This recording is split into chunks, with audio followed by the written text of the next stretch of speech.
Security के हवाले से बात हो रही है तो जरा आगे बढ़ेंगे और बात सीआरपीएफ की भी करेंगे, क्योंकि जम्मू कश्मीर के अंदर जो इस वक्त सूरत हाल है या कुछ एक हिस्सों में अचानक हम देख रहे हैं फौज को टारगेट कर दिया जाता है। बीजी के अंदर अप्रैल में हुआ, मई 5 को जाकर इसी तरीके से कंडी ब्लॉक में हुआ, राजौरी पुंछ के अंदर इन हमलों के बाद से ही सिक्योरिटी के एतबार से काफी सख्त इकदाम उठाए जा रहे हैं। और इस सिलसिले में अब ताज़ा तरीन डिटेल्स के मुताबिक सेंट्रल रिजर्व पुलिस फोर्सेज के लिए सीआरपीएफ ने जम्मू कश्मीर के अंदर एडवाइजरी जारी कर दी है। एक तो स्टैंडर्ड ऑपरेटिंग प्रोसीजर्स जो एसओपीज हैं उन पर सख्ती से अमल करने की हिदायत दी गई है। दूसरा ये कहा गया है कि अगर इनपुट मिले तो इसकी पहले तस्दीक करें। आला हुकाम ने कंसर्न लोगों से या सीआरपीएफ के जिम्मेदारान को हिदायत दी कि गैर जरूरी तौर पर जो नकलो हरकत करते हैं, अलग मकामात पर जो आप नकलो हरकत करते रहते हैं, उससे भी गुरेज किया जाए ताकि किसी तरह का नुकसान ना हो। सेंट्रल रिजर्व पुलिस फोर्स यानी सीआरपीएफ जो फौज और पुलिस के साथ जम्मू कश्मीर में मिलिटेंसी मुखालिफ कार्रवाइयों में मसरूफ रहती है,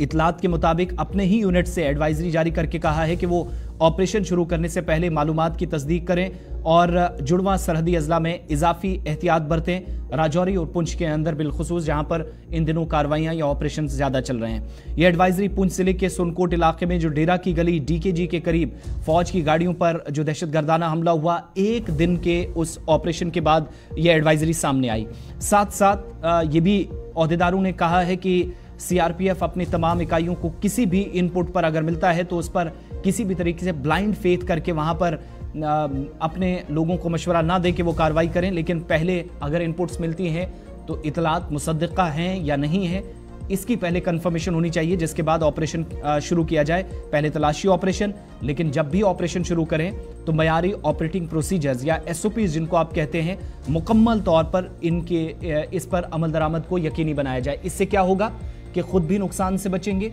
और दूसरा भी अगर कोई मकामी शहरी होगा वो भी नुकसान से बचेगा। अगर कोई घेरे में या ऑपरेशन में, सर्च ऑपरेशन जहां पर कॉर्डन लगता है, वहां पर अगर कोई गैर जरूरी नकलो हरकत होती है तो उससे बचने में भी मदद मिलेगी और साथ साथ गैर जरूरी तौर पर कोई फायर या नुकसान ना हो उस चीज से भी बचा जाए। सीआरपीएफ ने इस पूरे खित्ते के अंदर हाई अलर्ट जारी किया है, खासतौर पर फौजियों को राजौरी और पुंछ के इलाकों में कार्रवाई करते हुए जो इजाफी तौर पर टुकड़ियां अलग अलग जगहों पर कार्रवाइयां करती हैं, सख्त एहतियात बरतने की ताकीद की। और इसके साथ साथ सीआरपीएफ यूनिट से कहा गया है कि वो मखसूस इतलात पर मिलिटेंटों के खिलाफ बड़े पैमाने पर ऑपरेशन जरूर करें, लेकिन कार्रवाइयों में फौज और पुलिस का साथ दें। उससे पहले इतलात आपके पास 100% कंफर्म्ड हैं या नहीं, ये भी जरा देख कर चलना है। इसके साथ साथ बुलेट प्रूफ गाड़ियों का इस्तेमाल करने को कहा गया है ताकि जहां भी ऐसी गाड़ियां मौजूद हैं अपनी हिफाजत को बढ़ा सके। जैसा कल हुआ, बुलेट प्रूफ गाड़ी के बिना ही जहां पर फौजी जवानों को टारगेट किया जाता है, वैसी सूरत हाल से बचने के लिए इस वक्त जोर दिया जा रहा है। साथ साथ ये भी कहा गया कि तफसीली हिदायत आपके पास आए, शिकायतें आए,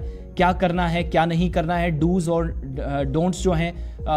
उनका एक खाका तैयार करना है। तमाम फौजी एहलकारों को या जो सीआरपीएफ के लोग हैं उनको नकलो हरकत या कार्रवाइयों के बारे में पहले से ही एक खाका तैयार करके कि कहां कहां जाना है, किस किस हिसाब से ऑपरेशन का हिस्सा बनना है, ताकि एसओपीज के मुताबिक काम चले। फौज पर हालिया हमले की इब्तदाई रिपोर्ट्स की बुनियाद पर इजाफी हिदायत भी शामिल की गई है और ये देखते हुए कि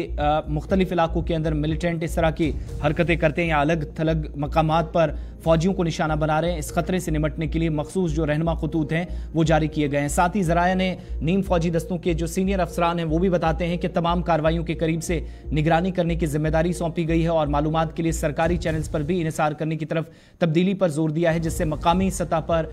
जो सूरत हाल है उस पर आप मुकम्मल तफसीलात जमा कर सकेंगे ताकि डेटा दुरुस्त हो और साथ ही साथ कार्रवाइयों को तक़वियत बख्शी जा सके। अगरचे इस साल राजौरी और पुंछ की जो ट्विंस बॉर्डर डिस्ट्रिक्ट है इनमें सीआरपीएफ का कोई जानी नुकसान नहीं हुआ है। 19 फौजी जवान इससे पहले अलग अलग जगहों पर अपनी जान कुर्बान कर बैठे थे, 5 ये मिलाकर ये 24 से 25 हो गए। लेकिन नीम फौजी दस्ते भी राजौरी और पुंछ पुलिस के अलावा दोनों अजला में मिलिटेंटों के खिलाफ कार्रवाइयां कर रहे हैं और अलग अलग जगहों पर मुकाबलों में राष्ट्रीय राइफल्स या एसओजी के साथ होते हैं। तो इसलिए एसओपीज पर या जो मयारी ऑपरेटिंग सिस्टम है, एसओपीज हैं, प्रोसीजर्स हैं, उनके मुताबिक काम हो सके, रहनुमा खतूत जारी कर दिए गए हैं बढ़ते ऑपरेशंस के बीच।